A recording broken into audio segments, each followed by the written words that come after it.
Hey, friends! Welcome to the Drug Prevention Power Hour, where we empower leaders in youth drug prevention. After creating a student led movement hosting epic drug free events across the nation, your host, Jake White, dedicated himself to making the prevention field more fun, impactful, and relevant for today's youth. So if you're in education, counseling, public health, prevention, or just a caring adult looking for strategies to protect your kids, we hope you subscribe and learn from every show. Coming to you from Jake White and his team at Vive 18, enjoy this episode of the Drug Prevention Power Hour. Hello, welcome back to another episode of the Drug Prevention Power Hour. I'm your host, Jake White, and today we are hanging out with a new friend, Caden Vittorini. And this guy is such an inspiration. Let me tell you a few things about him, and then we'll dive into getting to know him a little bit more. So, Caden is the CEO and founder of Vitt Factor. He's a TEDx speaker, #1 selling author. He's been featured in various news outlets, including WGN, NBC, and AP. He is a youth life coach, and he leads an interactive school. He does school assemblies with over 50 schools served so far. And he's the host of the Mission Academy program. So, Caden, thank you for being on the show, man. Yeah, Jake, thanks so much for the opportunity. And I know you're doing some great work with our youth as well. So coming on here and sharing our mission and the impact we're making is what it's about. So thanks again. Dude, absolutely. We got to do this stuff together, right? Oh, yes, we're in this together. I mean, there's tons of kids. And, as you know, there's a lot that's happening within our youth. And that's where my team and I come in and being able to help them and teaching them these life skills that are so valuable. And, kind of thinking back to where I started and how I was, while I was helping out with another coaching brand, what happened was a lot of the moms and dads were coming to her and say, you're great, but who's Caden, my son or daughter, interested in working with him? And I was just doing it for leadership volunteer experience. I was just doing it to help our youth a little bit.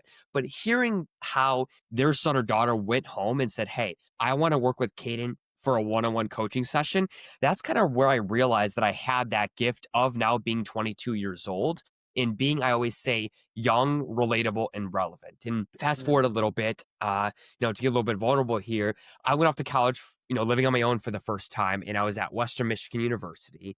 And, I was on there for a bunch of scholarships for school. I was playing lacrosse there, and I didn't realize kind of what living on my own would entail. So within 2 months, my life was kind of going down a downward spiral. I was making poor decisions, hanging out with the wrong crowd. I wasn't managing my time. I was, doing the wrong things. I was procrastinating. All those different things that you could think about is what happened until, I came home for the first time and saw my parents. And I'll never forget this moment. My mom grabbed me and she pulled me in front of her and she said, Caden, you may not like what I'm about to say, but it's the truth. And kind of like a head dropped. I felt sick to my stomach, but she pretty much told me how I don't look good at all and I'm heading down the wrong path. So later that night, Jake, where the switch flipped, I went upstairs and looked in the mirror.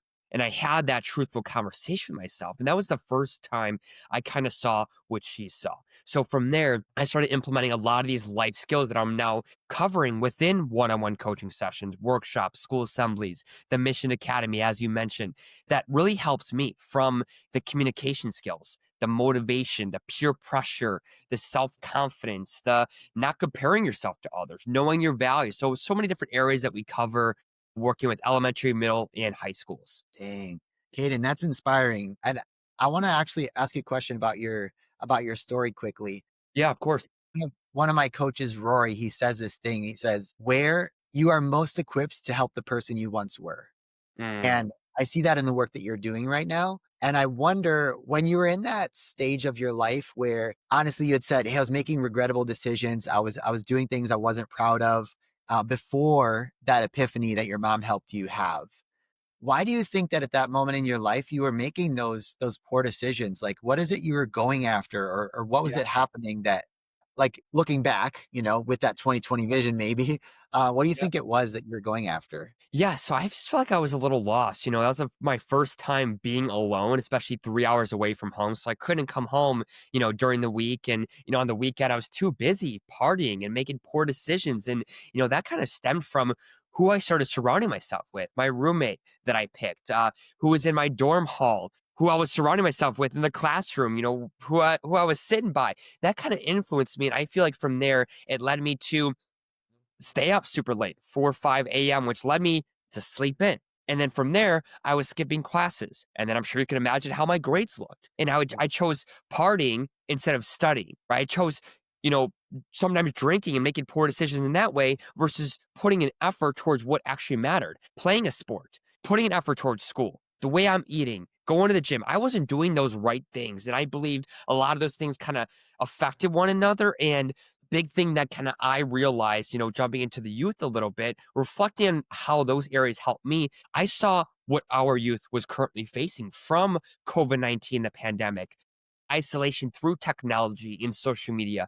There is a lot of these skills where students are now comparing themselves to others in a negative way. Well, that affects their confidence. Students are negative more than ever, where they're taking it out on other classmates, which from there I feel like is affecting other people where they don't know their value. So I could go on and on about kind of what I'm seeing, but I realized that ripple effect, one thing led to another within my life in high school, or sorry, not high school, within college, and now working with now in the past 3 years, close to 40,000 students, seeing the ripple effect of their confidence, their motivation and communication. They're missing one thing and it randomly and authentically, I feel like affects another. Yeah. And you said it. You said it.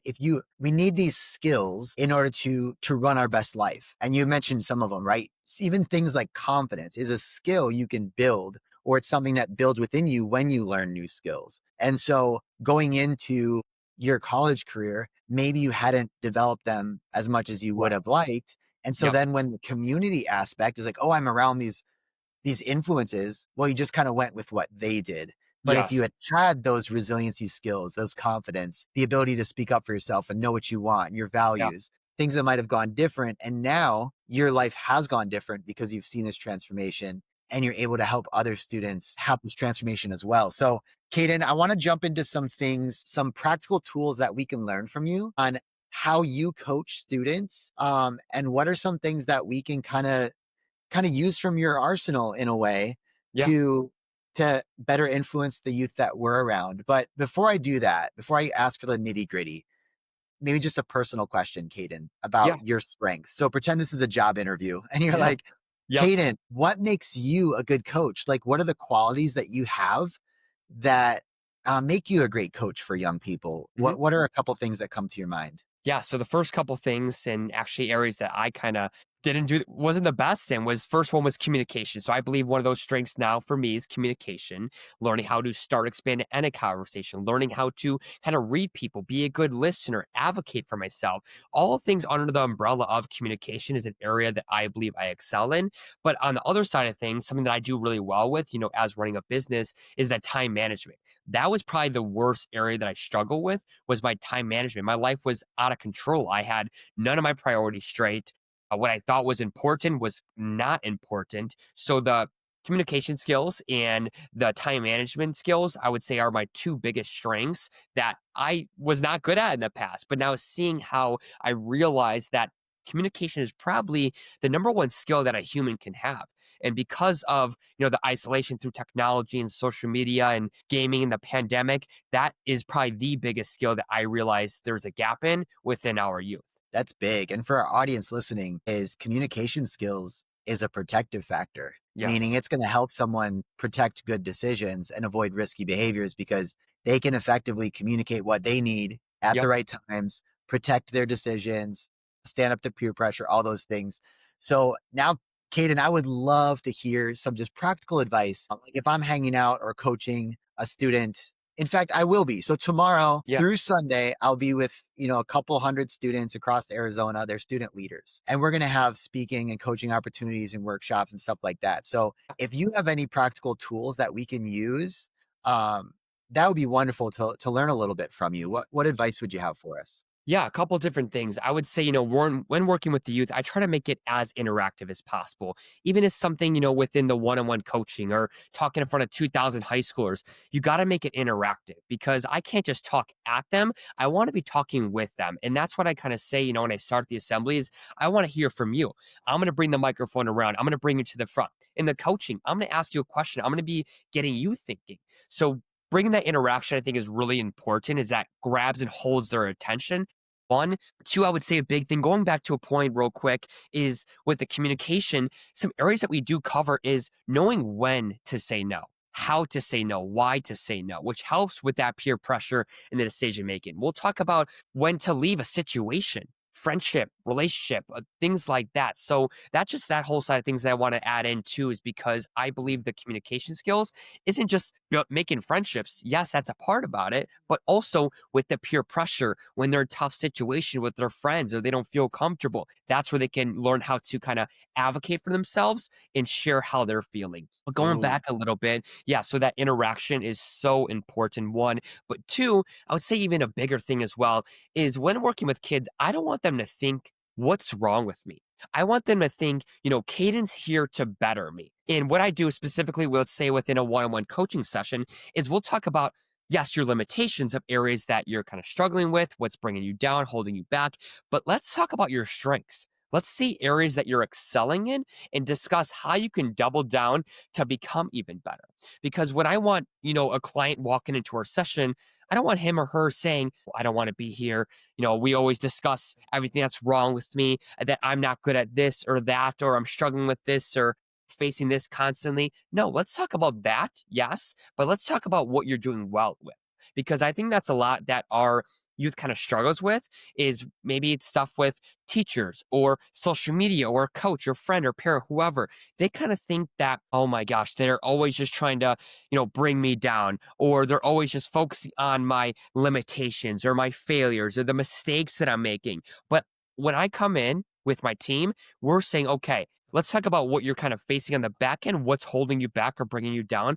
But let's also discuss areas that you're excelling in and discuss how you could become even better. So those are the two areas, the interaction, but also not just focusing on their faults and maybe what isn't going well in their life. well, that's so good. That's so good, Caden, because we need that confidence that we can go out and create change in the world and in our own lives. So if I'm only talking about what I'm terrible at, I'm not really going to have the confidence to make much change, right? Exactly. I feel like I'm the problem, but everyone has strengths. And I love what you said too, is that we can double down on those strengths because Mhm. if that's our God given gift, like this is the way I've been made, I have this to utilize. And as you become an adult, it becomes so much more important to realize your strengths. And like you said, double down in that and create a team around you that has different strengths. And Yes. as a student, you kind of have to, you're taking 8 classes at a time, you're doing all these extracurriculars. Maybe you're in sports. So you think you have to be good at everything. But once school ends, it's like, no, you pick a craft,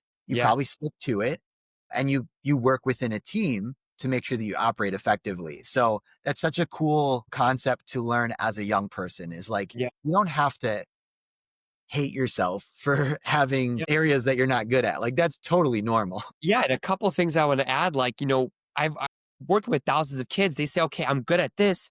I don't need to work on that. Well, let's see the little tweaks you can make to become a little bit better. And our motto for Vitt Factor is 1% better every single day. So showing up, waking up, and asking yourself, how can I become better than I was yesterday? What does that look like? But also getting our youth to realize that it's okay to have some limitations. It's okay to fail, make mistakes, have things not go your way. That's a part of life. You don't win to lose, you win to learn. And it's how you respond from there is what's so important and pretty much going to lead you to see that success that you're looking for, that happiness, yourself achieving those goals. Is not letting those tough moments bring you down. Yeah. Katie, can I ask you a specific question about like a Of course. scenario? Okay. So you had mentioned this before, and I thought it's such a good question. I've heard that before from students. Kaden, I've got a friend, they're my best friend, and they're starting to smoke, Yeah. maybe use vaping products or THC or something. And Yeah. when I'm around them, like sometimes I'll use it. Maybe Yeah. some student says that. And as an adult, we're thinking like, oh, it's not a great relationship, but that's the person that's there for me. Yes. What do I do? What do I say? Yeah. So I talk about, I always, from that moment, I've had clients kind of share some very similar stories, and I do coaching on a weekly basis. So I hear this every single day. I share how I was for me. So I connect with them immediately by saying, just 3 years ago, I had friends like that. I had friends that were smoking and drinking, and I fell into that pressure. Why? Because these are my friends that I was laughing with, that I was taking classes with, that lived, next door. So I'd be surrounding myself with them, and I tried to fit in to be cool, right? And what I'll talk about too, Jake, is investing in yourself is cool. What's lame is drinking, smoking, hanging around the wrong crowd, not manage your time, making poor decisions. That's lame. But what cool is leading others to do the right things, stepping up and saying, hey, we don't do this. Let's reflect on how it's making us feel, how it's affecting other areas of our life. Let's start to make that right decision. So that's where I kind of tie in being a leader versus a follower. That yes, you've done it, and I'm not bringing you down for that. It's okay. It's in the past now. Let's focus on the present and moving towards the future. But if you aren't proud of that, which you're not, because you've already just brought it up to me with how you feel, and you probably have that gut feeling when somebody brings up it, wanting to do it in that moment, or you just see it with your eyes and they offer you it. You have that gut feeling, that pit in your stomach that it's not right, but you do it again because it's a best friend, because it's someone you are close with, that you laugh with. But at the end of the day, let's discuss you being a leader versus a follower. And then, kind of depends on the client. I've had, clients as young as freshman year in high school dealing with this. And I actually work with clients even after high school a little bit that are a little bit older, but my main focus would be probably 10 to 18. So freshman in high school or freshman in college, I've had clients of mine face the same, situation that you kind of just brought up, Jake. And that's kind of how I would approach it from there. Okay. And I can super get on board with that, right? Is that you're reflecting on who you are, Yep. your value. Are you a leader or a follower? Yep. I'm almost wondering for the student who says, yeah, I get it, Caden. I want to say yes to what you just said, but do I stop hanging out with my friend? hmm And if so, what do I have to say? Like, do I have to say it or do I just ghost them? Yeah. Yeah. So how would I approach that is start with the leader versus follower, try to have them take action to say something, to say, hey, this is how I'm feeling about all of this that's going on. Or, hey, that's not good for you. You're better than that. And then from there, maybe that next session, they can say, hey, Caden, I actually went and had a conversation with him and he did not listen. And from there, we would reflect on, okay, does this friend, bring you down? Are they constantly negatively peer pressuring you, even when you say no? And then from there, maybe it is best to find a new group. Maybe it's best to find, a friend that's going to bring that positive peer pressure to your life versus that negative. Yeah. Caden, I had a friend in college that like I was the one not wanting to drink or smoke and I didn't, but I would go to these parties with my friends and if like other people were doing that. And there was this one guy we were had at his event and I had never experienced peer pressure Mm, this almost like textbook. Like, hey, drink with us, come on. yeah, And then I said no. And like, what do you mean no? Are you scared? Like the classic peer pressure, not just the one that's in exactly. your head, but Yep. it's someone else doing it. And I had to like try every trick in my book. I was like, okay, no, no, man, I'm not drinking tonight. Thinking, all right, the tonight thing, he might just think that I drink other nights and not bother me about it. Yeah. Right. That didn't work. Okay. Now I've got to ask him for something else. So to flip the pressure onto him, right? Hey, you know what? No, like, thanks for asking again, but no, I don't want to do that. Yeah. Can I grab something from the fridge? And then he got even more aggressive and was like, dude, why did you even show up here if you're not going to get drunk with us? Mm, And finally, I was like, oh, this is so weird. I've never experienced this much pressure. I just need to tell him, like, dude, you're being a terrible friend. yeah. Like, I was actually having fun with you until you started bothering me about this. Will you just stop? And what was so crazy is I was so nervous. Like, when you have conflict and your face gets red and your stomach kind of Yes. feels out of whack. And Right. I was so nervous to say that to him. And I said it and he looked like he got physically hit, like his eyeballs got wide and he kind of paused and stepped back. And I thought I had lost a friend that day. I was like, dang, he's not going to be my friend anymore. But what ended up happening is I saw him again at another get together and someone else came to pressure me and he came to my rescue. Mm, It was like, hey, no, Jake's good. Like he knew what I wanted. And it was yeah. so crazy this fact of like what you're teaching communication skills is we're actually teaching people how they can treat us. If we always fit in, they'll know, oh, great. Yeah. Caden's going to do whatever I tell him to do. Jake's going to do Yep. whatever I tell him to do. But if we stand up, then people are going to understand like, oh no, they have strong values. They know what they want and this is not it. And sometimes people will really surprise you because they'll become your advocates, not your enemies. Yeah, that's And good. that's super surprising. I love that. And that's exactly what I was kind of talking about is like that whole situation. That's, crazy how it happened where you thought you're going to lose a friend because you stuck up for yourself and really told him like the truth of how you feel. And then the next, party, he was like, hey, Jake doesn't do that. Like, step away pretty much. And that goes to say like, stand up for yourself, right? And share how you feel. And you'll know in that moment if it's a friend or a fake friend, if it's someone that's truly in your corner and circle, or if it's someone that is pretending to be, because he would have said, okay, whatever, you're lame, you're boring, Jake. Like, I don't want to ever see you again. Right. Well, I thought we were friends because I don't want to drink. That's how you're responding. But he said, okay, fine, no worries. And then he actually defended you in that next situation. So that tells you a lot about their character and if they're a true friend or not. Right? Yeah, dude. We don't want any of those conditional friends. Oh, yeah, I Nope. like you as long as you do what I do. Correct. Yep. Yeah. Get them out. Yeah. Exactly. That is, I'm glad that friend. That's good though, and hopefully you still talk to him to this day. That's really yeah, good. That's a good moment. yeah.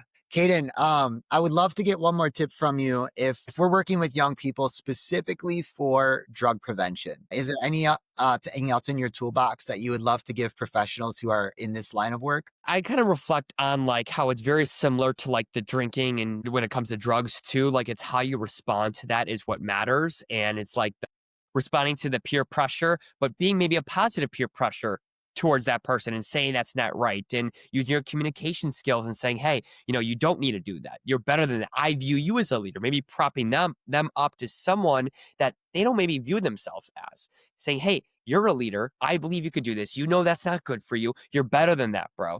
So there's some ways you can go about it from there. And I didn't mention that previously, but being that positive peer pressure, because a lot of people just hear peer pressure and they go, okay, negative peer pressure. Yes, there's a lot of negative, but what about the positive peer pressure? If you're in a situation where you're getting negatively peer pressured, maybe be that positive influence on them saying, hey, that's not good for you. You're better than that. I view you as a leader. I'm surprised you do that. Like that's no good, dude. So getting them to kind of reflect on themselves takes it off you, one, but two, gets them to look at themselves. Caden, that is good, man. And if you're listening to that and you're like, I would love to say that, but I'm always thinking of the opposite side, right? Like, why Yeah. wouldn't someone say that? And sometimes you think you're in the minority for making a smart, healthy decision. Yeah. You think everybody else is out there and they're smoking and drinking and they're looking down on you. And I promise they are not. No, they're looking up to you. They're looking up to you. Yeah. Exactly. And the majority of students in high school around this country are not using any substances. Right. Right? In middle school, it's wild. It's upwards of 80%. In most communities, it's up 90% or greater that are Yeah. not using anything. And so, But but we stay silent, yes. we'll never know it. Right. And two, I feel like because of social media and people talking, it happens maybe within, like you said, the 5, 10, 15%. Well, you see it on social media, you hear about it, so you think everybody's doing it. You think that's what's in, that's what's cool, that's what you have to do in order to become popular. That's what these kids are thinking, and it's really sad. But yeah, working with tons of kids, 80, 90% don't even do that stuff. It's the small percentage that you're seeing and hearing about where you believe you have to fit in. Absolutely. Caden, this has been an awesome conversation, man. I would love to hear more about just Vitt Factor. What is it? What are the ways that people work with you? And Yeah. then how do we find out more about that? Of course. So you can find me at www.vittfactor.com is my website, VITT, and then F is in Factor, FACTOR, and that's my same for social media. So Vitt.Factor. Offer one-on-one coaching, group workshops in school assemblies, typically starting around third grade throughout elementary, middle school, and then high school. And then I also have a Mission Academy platform. So it's about 100 different videos, worksheets, quizzes. Each video is very interactive, a lot of learning, 2 to 4 minutes. And what's really great too is we're talking about many different topics. So some things that we discussed today, the communication, motivation, confidence, peer pressure, goal setting, knowing your value, not comparing yourself to others. That's just a handful of like the more advanced ones that we'll talk about, but we'll get into some small ones, like some ones like how to say no, like I mentioned, when to leave a situation, little things like that that I believe are very valuable too. And that's what we'll discuss going into a coaching session or in a school assembly, is making it very interactive, high energy, motivational. Wow. That's cool. Caden, keep up the incredible work, man. I can't believe you're only 22 years old and you're making such a difference and putting yourself out there. So I just wanted to let you know, bro, I'm very, very proud of you. Thank you. I've been on your website and seen the great work you're doing. I know it's going to grow. So for everyone listening, that's vittfactor.com. Go check that out. And if you're listening to this podcast, that means that you're an educator or you're a preventionist, you're working with youth. Keep that up, because we cannot do this alone. We need you in the field. We know you don't always get to see the fruit that that you plant with these students' lives, but you are making a difference. I promise you. Thanks for listening to this episode of the Drug Prevention Power Hour podcast. If you love the show, make sure to leave a review and share what you've learned. And if you need help reducing substance use among youth by educating and engaging students in prevention, visit vive18.com for more information, tools, and resources.